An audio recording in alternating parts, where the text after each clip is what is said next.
بسم اللہ الرحمن الرحیم، شروع اللہ کے نام سے جو سب پر مہربان ہے، بہت مہربان ہے۔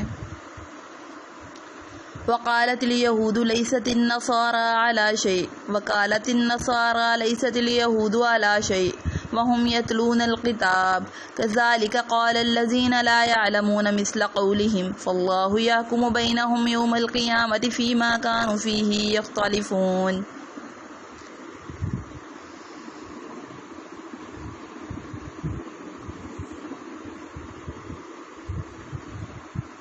اور یہودی کہتے ہیں کہ عیسائیوں کی کوئی بنیاد نہیں، اور عیسائی کہتے ہیں کہ یہودیوں کی کوئی بنیاد نہیں، حالانکہ یہ سب کتاب پڑھتے ہیں۔ اسی طرح وہ جس کے پاس کوئی علم ہی سرے سے نہیں ہے، انہوں نے بھی ان کے جیسی باتیں کہنی شروع کر دی ہیں۔ چنانچہ اللہ ہی قیامت کے دن ان کے درمیان ان باتوں کا فیصلہ کرے گا جن میں یہ اختلاف کرتے رہے ہیں۔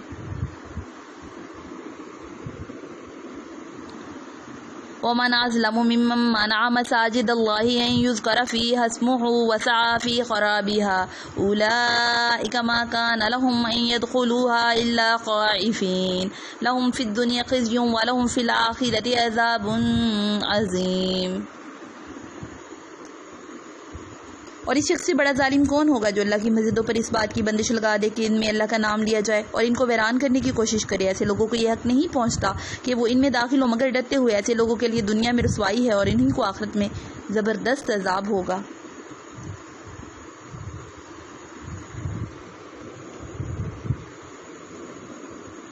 اوپر یہود و نصارہ اور مشرکین عرب تینوں گروہوں کا ذکر آیا۔ یہ تینوں گروہ کسی نہ کسی زمانے میں اور کسی نہ کسی شکل میں اللہ تعالیٰ کی عبادت گاہوں کی بے حرمتی کے مرتکب ہوئے ہیں۔ مثلا عیسائیوں نے شاہ تیتوس کے زمانے میں بیت المقدس پر حملہ کر کے اس کے تخت و تاراج کیا۔